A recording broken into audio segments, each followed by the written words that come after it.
സങ്കീർത്തനങ്ങൾ 9-ാം അധ്യായം. മർദ്ദിതൻ്റെ പ്രത്യാശ. പൂർണ്ണ ഹൃദയത്തോടെ ഞാൻ കർത്താവിന് നന്ദി പറയും. അവിടുത്തെ അത്ഭുത പ്രവൃത്തികൾ ഞാൻ വിവരിക്കും. ഞാൻ അങ്ങയിൽ ആഹ്ലാദിച്ചുല്ലസിക്കും. അത്യുന്നതനായവനെ, അങ്ങയുടെ നാമത്തിന് ഞാൻ സ്തോത്രമാലപിക്കും. എന്തെന്നാൽ എൻ്റെ എതിരാളികൾ പിന്തിരിഞ്ഞോടിയപ്പോൾ കാലിടറി വീഴുകയും അങ്ങയുടെ മുൻപിൽ നാശമടയുകയും ചെയ്തു. അങ്ങ് എനിക്ക് നീതി നടത്തി തന്നിരിക്കുന്നു. അങ്ങ് ന്യായാസനത്തിലിരുന്ന് നീതിപൂർവകമായ വിധി പ്രസ്താവിച്ചു. അവിടുന്ന് ജനതകളെ ശകാരിച്ചു. അവിടുന്ന് ദുഷ്ടരെ നശിപ്പിച്ചു. അവരുടെ നാമം എന്നേക്കുമായി മായിച്ചു കളഞ്ഞു. ശത്രു നാശകൂമ്പാരത്തിൽ അപ്രത്യക്ഷമായിരിക്കുന്നു. അവരുടെ നഗരങ്ങളെ അങ്ങ് ഉന്മൂലനം ചെയ്തു. അവരുടെ സ്മരണ പോലും മാഞ്ഞുപോയിരിക്കുന്നു. എന്നാൽ കർത്താവ് എന്നേക്കുമായി സിംഹാസനസ്ഥനായിരിക്കുന്നു. ന്യായവിധിക്കാണ് അവിടുന്ന് സിംഹാസനം സ്ഥാപിച്ചിരിക്കുന്നത്. അവിടുന്ന് ലോകത്തെ നീതിയോടെ വിധിക്കുന്നു. അവിടുന്ന് ജനതകളെ നിഷ്പക്ഷമായി വിധിക്കുന്നു. കർത്താവ് മർദ്ദിതരുടെ ശക്തിദുർഗമാണ്, കഷ്ടകാലത്ത് അവരുടെ അഭയസ്ഥാനവും. അങ്ങയുടെ നാമം അറിയുന്നവർ അങ്ങിൽ വിശ്വാസമർപ്പിക്കുന്നു. കർത്താവെ, അങ്ങയെ അന്വേഷിച്ചവരെ അങ്ങ് ഉപേക്ഷിച്ചിട്ടില്ല. സിയോനിൽ വസിക്കുന്ന കർത്താവിന് സ്തോത്രമാലപിക്കുവിൻ. അവിടുത്തെ പ്രവൃത്തികളെ ജനതകളുടെ ഇടയിൽ പ്രഘോഷിക്കുവിൻ. എന്തെന്നാൽ രക്തത്തിന് പ്രതികാരം ചെയ്യുന്ന അവിടുന്ന് അവരെ ഓർമ്മിക്കും. പീഡിതരുടെ നിലവിളി അവിടുന്ന് മറക്കുന്നില്ല. കർത്താവെ, എന്നോട് കരുണ കാണിക്കണമേ. മരണ കവാടത്തിൽ നിന്ന് എന്നെ ഉദ്ധരിക്കുന്നവനെ, വൈരികൾ മൂലം ഞാൻ സഹിക്കുന്ന പീഡകൾ കാണണമേ. അങ്ങനെ ഞാൻ അവിടുത്തെ സ്തുതികൾ ആലപിക്കട്ടെ. അങ്ങ് നൽകിയ വിമോചനമോർത്ത് സിയോൻ പുത്രിയുടെ കവാടങ്ങളിൽ ഞാൻ സന്തോഷിക്കട്ടെ. തങ്ങൾ കുഴിച്ച കുഴിയിൽ തന്നെ ജനതകൾ വീണടിഞ്ഞു. തങ്ങൾ ഒരുക്കിയ കെണിയിൽ അവരുടെ തന്നെ പാദങ്ങൾ കുരുങ്ങി. കർത്താവ് തന്നെ തന്നെ വെളിപ്പെടുത്തി. അവിടുന്ന് ന്യായവിധി നടത്തി. ദുഷ്ടർ സ്വന്തം കരവേലകളിൽ കുടുങ്ങി. ദുഷ്ടർ പാതാളത്തിൽ പതിക്കട്ടെ. ദൈവത്തെ മറക്കുന്ന സകല ജനതകളും തന്നെ. ദരിദ്രർ എന്നേക്കും വിസ്മരിക്കപ്പെടുകയില്ല. പാവങ്ങളുടെ പ്രത്യാശ എന്നേക്കുമായി അസ്തമിക്കുകയില്ല. കർത്താവെ, എഴുന്നേൽക്കണമേ. മനുഷ്യൻ അഹങ്കരിക്കാതിരിക്കട്ടെ. ജനതകൾ അങ്ങയുടെ സന്നിധിയിൽ വിധിക്കപ്പെടട്ടെ. കർത്താവെ, അവരെ ഭയാധീനരാക്കണമേ. തങ്ങൾ വെറും മർത്യരാണെന്ന് ജനതകൾ മനസ്സിലാക്കട്ടെ. 10-ാം അധ്യായം. നീതിക്ക് വേണ്ടിയുള്ള പ്രാർത്ഥന. കർത്താവെ, എന്തുകൊണ്ടാണ് അവിടുന്ന് അകന്നു നിൽക്കുന്നത്? ഞങ്ങളുടെ കഷ്ടകാലത്ത് അവിടുന്ന് മറഞ്ഞിരിക്കുന്നതെന്ത്? ദുഷ്ടർ ഗർവോടെ പാവങ്ങളെ പിന്തുടർന്ന് പീഡിപ്പിക്കുന്നു. അവർ വെച്ച കെണിയിൽ അവർ തന്നെ വീഴട്ടെ. ദുഷ്ടൻ തൻ്റെ ദുരാഗ്രഹങ്ങളെക്കുറിച്ച് വമ്പ് പറയുന്നു. അത്യാഗ്രഹി കർത്താവിനെ ശപിച്ചു തള്ളുന്നു. ദുഷ്ടൻ തൻ്റെ അഹങ്കാരത്തള്ളലാൽ അവിടുത്തെ അന്വേഷിക്കുന്നില്ല. ദൈവമില്ല എന്നാണ് അവൻ്റെ വിചാരം.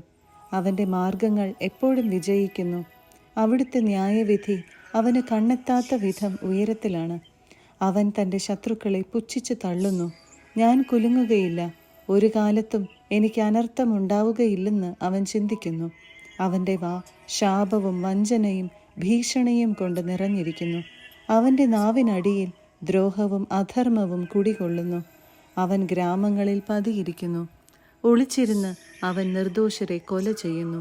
അവൻ്റെ കണ്ണുകൾ നിസ്സഹായരെ ഗൂഢമായി തിരയുന്നു. പാവങ്ങളെ പിടിക്കാൻ അവൻ സിംഹത്തെപ്പോലെ പതിയിരിക്കുന്നു. പാവങ്ങളെ വലയിൽ കുടുക്കി അവൻ പിടിയിൽ അമർത്തുന്നു. നിസ്സഹായൻ ഞെരിഞ്ഞമർന്നു പോകുന്നു. ദുഷ്ടന്റെ ശക്തിയാൽ അവൻ നിലം പതിക്കുന്നു. ദൈവം മറന്നിരിക്കുന്നു. അവിടുന്ന് മുഖം മറച്ചിരിക്കുകയാണ്. അവിടുന്ന് ഒരിക്കലും ഇത് കാണുകയില്ല എന്ന് ദുഷ്ടൻ വിചാരിക്കുന്നു. കർത്താവെ, ഉണരണമേ. ദൈവമേ, അവിടുന്ന് കരമുയർത്തണമേ. പീഡിതരെ മറക്കരുതേ. ദുഷ്ടൻ ദൈവത്തെ നിഷേധിക്കുന്നതും അവിടുന്ന് കണക്ക് ചോദിക്കുകയില്ലെന്ന് ഹൃദയത്തിൽ മന്ത്രിക്കുന്നതും എന്തുകൊണ്ട്? അങ്ങ് കാണുന്നുണ്ട്. കഷ്ടപ്പാടുകളും ക്ലേശങ്ങളും അങ്ങ് തീർച്ചയായും കാണുന്നുണ്ട്. അങ്ങ് അവ ഏറ്റെടുക്കും. നിസ്സഹായൻ തന്നെ തന്നെ അങ്ങേക്ക് സമർപ്പിക്കുന്നു. അനാഥന് അവിടുന്ന് സഹായകനാണല്ലോ. ദുഷ്ടന്റെയും അധർമ്മിയുടെയും ഭുജം തകർക്കണമേ.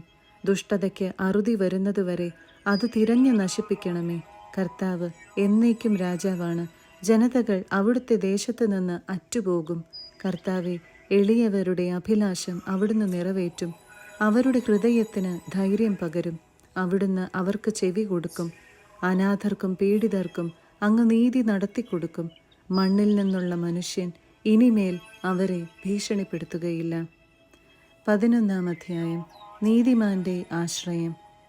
ഞാൻ കർത്താവിൽ അഭയം തേടുന്നു. പക്ഷിയെപ്പോലെ പർവ്വതങ്ങളിൽ പോയി ഒളിക്കുക എന്ന് നിങ്ങൾക്കെന്നോട് എങ്ങനെ പറയാൻ കഴിയും? നിഷ്കളങ്ക ഹൃദയരെ ഇരുട്ടത്തെയ്യാൻ വേണ്ടി ദുഷ്ടന്മാർ വില്ലുകുലച്ച് അമ്പു തൊടുത്തിരിക്കുന്നു. അടിത്തറ തകർന്നാൽ നീതിമാൻ എന്തു ചെയ്യും? കർത്താവ് തൻ്റെ വിശുദ്ധ മന്ദിരത്തിലുണ്ട്. അവിടുത്തെ സിംഹാസനം സ്വർഗത്തിലാണ്. അവിടുത്തെ കണ്ണുകൾ മനുഷ്യമക്കളെ കാണുന്നു. അവിടുന്ന് അവരെ സൂക്ഷ്മമായി നിരീക്ഷിക്കുന്നു. കർത്താവ് നീതിമാനെയും ദുഷ്ടനെയും പരിശോധിക്കുന്നു. അക്രമം ഇഷ്ടപ്പെടുന്നവനെ അവിടുന്ന് വെറുക്കുന്നു. ദുഷ്ടരുടെ മേൽ അവിടുന്ന് തീക്കനലും ഗന്ധകവും വർഷിക്കും. അവരുടെ പാനപാത്രം നിറയെ ഉഷ്ണക്കാറ്റായിരിക്കും. കർത്താവ് നീതിമാനാണ്. അവിടുന്ന് നീതിയുക്തമായ പ്രവൃത്തികൾ ഇഷ്ടപ്പെടുന്നു. പരമാർത്ഥ ഹൃദയർ അവിടുത്തെ മുഖം ദർശിക്കും. 12-ാം അധ്യായം. കാപട്യം നിറഞ്ഞ ലോകം. കർത്താവെ, സഹായിക്കണമേ. ദൈവഭക്തർ ഇല്ലാതായിരിക്കുന്നു. മനുഷ്യമക്കളിൽ വിശ്വസ്തരാരുമില്ലാതായി. ഓരോരുത്തനും അയൽക്കാരനോട് അസത്യം പറയുന്നു. അവരുടെ അധരങ്ങളിൽ മുഖസ്തുതിയും ഹൃദയത്തിൽ കാപട്യവുമാണ്. മുഖസ്തുതി പറയുന്ന അധരങ്ങളെയും വീമ്പിളക്കുന്ന നാവിനെയും കർത്താവ് ഛേദിച്ചു കളയട്ടെ. നാവുകൊണ്ട് ഞങ്ങൾ ജയിക്കും. അധരങ്ങൾ ഞങ്ങൾക്ക് തുണയുണ്ട്. ആരുണ്ട് ഞങ്ങളെ നിയന്ത്രിക്കാൻ എന്ന് അവർ പറയുന്നു. എന്നാൽ കർത്താവ് അരുളി ചെയ്യുന്നു, ദരിദ്രർ ചൂഷണം ചെയ്യപ്പെടുന്നു, പാവപ്പെട്ടവർ നെടുവീർപ്പെടുന്നു. അതിനാൽ അവരാശിക്കുന്ന അഭയം ഞാൻ അവർക്ക് നൽകും. കർത്താവിൻ്റെ വാഗ്ദാനങ്ങൾ നിർമ്മലമാണ്. ഉലയിൽ 7 ആവൃത്തി ശുദ്ധി ചെയ്തെടുത്ത വെള്ളിയാണ്. കർത്താവെ, ഞങ്ങളെ കാത്തുകൊള്ളണമേ. ഈ തലമുറയിൽ നിന്ന് ഞങ്ങളെ കാത്തുകൊള്ളണമേ. ദുഷ്ടർ എങ്ങും പരതി നടക്കുന്നു. മനുഷ്യപുത്രരുടെ ഇടയിൽ നീചത്വം ആദരിക്കപ്പെടുന്നു. 13-ാം അധ്യായം. ദുഃഖിതൻ്റെ പ്രാർത്ഥന. കർത്താവെ, എത്ര നാൾ അങ്ങെന്നെ മറക്കും? എന്നേക്കുമായി എന്നെ വിസ്മരിക്കുമോ? എത്ര നാൾ അങ്ങയുടെ മുഖം എന്നിൽ നിന്ന് മറച്ചു പിടിക്കും? എത്ര നാൾ ഞാൻ വേദന സഹിക്കണം? എത്ര നാൾ രാപ്പകൽ ഹൃദയവ്യഥ അനുഭവിക്കണം? എത്ര നാൾ എൻ്റെ ശത്രു എന്നെ ജയിച്ചു നിൽക്കും? എൻ്റെ ദൈവമായ കർത്താവെ, എന്നെ കടാക്ഷിച്ച് ഉത്തരമരുളണമേ. ഞാൻ മരണനിദ്രയിൽ വഴുതി വീഴാതിരിക്കാൻ എൻ്റെ നയനങ്ങളെ പ്രകാശിപ്പിക്കണമേ. ഞാൻ അവനെ കീഴ്പ്പെടുത്തി എന്ന് എൻ്റെ ശത്രു പറയാൻ ഇടയാക്കരുതേ. ഞാൻ പരിഭ്രമിക്കുന്നത് കണ്ട് എൻ്റെ ശത്രു ആനന്ദിക്കാൻ ഇടവരുത്തരുതേ. ഞാൻ അവിടുത്തെ കരുണയിൽ ആശ്രയിക്കുന്നു. എൻ്റെ ഹൃദയം അങ്ങയുടെ രക്ഷയിൽ ആനന്ദം കൊള്ളും. ഞാൻ കർത്താവിനെ പാടി സ്തുതിക്കും. അവിടുന്ന് എന്നോട് അതിരറ്റ കരുണ കാണിച്ചിരിക്കുന്നു. 14-ാം അധ്യായം.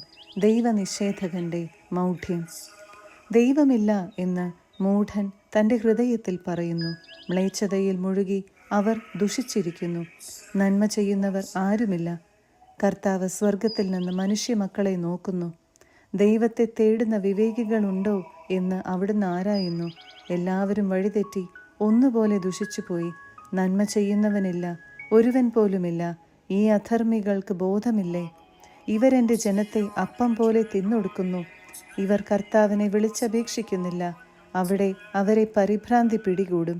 എന്തെന്നാൽ ദൈവം നീതിമാന്മാരോട് കൂടെയാണ്. നിങ്ങൾ ദരിദ്രൻ്റെ പ്രതീക്ഷകളെ തകർക്കാൻ നോക്കും. എന്നാൽ കർത്താവ് അവന് അഭയമായുണ്ട്. ഇസ്രായേലിൻ്റെ വിമോചനം സിയോനിൽ നിന്ന് വന്നിരുന്നെങ്കിൽ, കർത്താവ് തൻ്റെ ജനതയുടെ സുസ്ഥിതി പുനഃസ്ഥാപിക്കുമ്പോൾ യാക്കോബ് ആനന്ദിക്കും, ഇസ്രായേൽ സന്തോഷിക്കും. 15-ാം അധ്യായം. നീതിയുടെ മാനദണ്ഡം. കർത്താവെ, അങ്ങയുടെ കൂടാരത്തിൽ ആര് വസിക്കും? അങ്ങയുടെ വിശുദ്ധഗിരിയിൽ ആര് വാസമുറപ്പിക്കും? നിഷ്കളങ്കനായി ജീവിക്കുകയും നീതി മാത്രം പ്രവർത്തിക്കുകയും ഹൃദയം തുറന്ന് സത്യം പറയുകയും ചെയ്യുന്നവൻ, പരദൂഷണം പറയുകയോ സ്നേഹിതനെ ദ്രോഹിക്കുകയോ അയൽക്കാരനെതിരെ അപവാദം പരത്തുകയോ ചെയ്യാത്തവൻ, ദുഷ്ടനെ പരിഹാസ്യനായി കരുതുകയും ദൈവഭക്തനോട് ആദരം കാണിക്കുകയും നഷ്ടം സഹിച്ചും പ്രതിജ്ഞ നിറവേറ്റുകയും ചെയ്യുന്നവൻ, കടത്തിന് പലിശ ഈടാക്കുകയോ നിർദോഷനെതിരെ കൈക്കൂലി വാങ്ങുകയോ ചെയ്യാത്തവൻ, ഇങ്ങനെയുള്ളവൻ നിർഭയനായിരിക്കും.